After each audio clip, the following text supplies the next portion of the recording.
You know, when you think about a 6th grade English class, what really comes to mind? Probably just a bunch of grammar rules, right? Well, what if I told you that hidden inside a pretty simple lesson on commas is this really profound philosophy on how we connect with each other? Today, we're going to dissect one of those lessons, and it reveals something fascinating, that editing isn't just about mechanics, it's about the very heart of communication. So, right off the bat, the lesson asks this great question. What's the real point of all this editing? Is it just about, pleasing the teacher and checking some boxes? Or are all those red marks on your paper actually pointing to something way, way bigger? Okay, so first things first, the lesson frames editing not as some chore, but as a craft. It's not about memorizing a bunch of random rules. It's about mastering the tools you need to build clear, strong sentences. Basically, having the right equipment for the job of communication. So what's in that toolkit? Well, the lesson zeroes in on 5 key checkpoints: capitalization, punctuation for dialogue, spelling, making sure your subjects and verbs agree, and of course, writing in complete sentences. Pretty standard stuff, right? These are the absolute nuts and bolts of clear writing. Okay, check this out. It's amazing how a couple of tiny tweaks can completely transform a sentence. On the left, you've got the raw idea. But on the right, just by capitalizing the S and fixing the verb from say to said, the whole thought just snaps into focus. It goes from a rough note to a crystal clear statement. It's a small fix, sure, but it has a surprisingly huge impact on readability. And it's the exact same story with dialogue. The version on the left is kind of just a mess of words.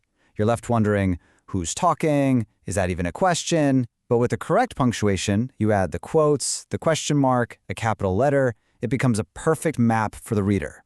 Those little marks literally direct the entire reader's experience. And in this last one, you can really see how a few little errors just pile up and create this, sloppy feel. But once you fix the capitalization, pop in the apostrophe for the possessives, stories, and correct the spelling of surprising, the sentence is instantly elevated. Every single tiny fix is an act of clarity. All right, so you've got the tools, but how do you know if you're actually using them right? This is where the lesson introduces a really powerful idea, thinking of feedback as a mirror. It's a way to see your own work from a totally fresh perspective. And this is where you see the whole lesson start to pivot. It's not just about hunting for mistakes anymore.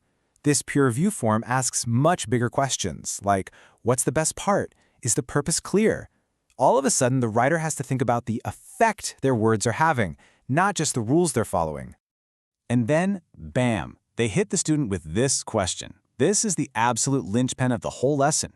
It forces the student to connect the dots. Don't just fix it. You have to explain why the fix actually makes it better.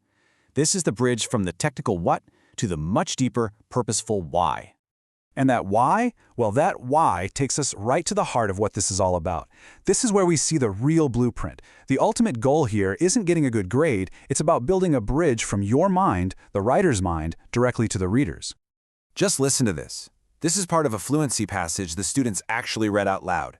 You write so someone else can feel. So someone can see a truth they missed. Wow, suddenly writing isn't just an assignment anymore. It's an act of empathy. It's about creating a genuine experience for another human being. And this is the big payoff. That's why edits matter, not just for perfection, but for connection. Do you see what's happening here? All those tools we just looked at, the capitalization, the punctuation, they are being completely reframed.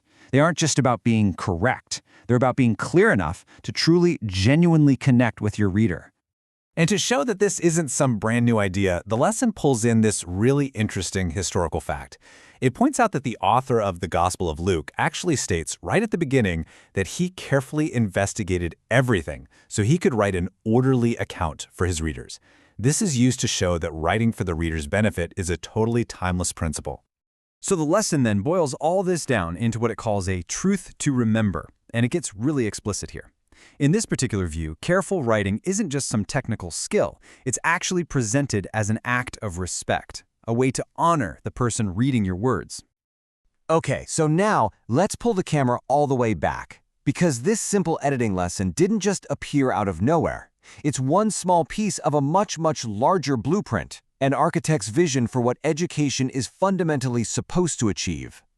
See, the source of this lesson, a place called HeroesMart Academy, is built on this one core principle: education with morality. The central belief is that skills and knowledge on their own are not enough. In fact, without a moral framework to guide them, they can actually be used in pretty harmful ways. So here are the guiding principles that are laid out in the source material. The philosophy suggests that education separated from morality can lead to poor choices, that a spiritual focus leads to peace, and because of that, all learning should be woven into this specific moral and biblical context. And that brings us full circle, right back to where we started. Within this educational model, correcting a comma is never just correcting a comma. It's reframed as a moral act, an act of service to the reader. And just like that, a simple punctuation mark becomes a direct link to an entire philosophy of life. A pretty fascinating connection, all hidden inside one 6th grade English lesson.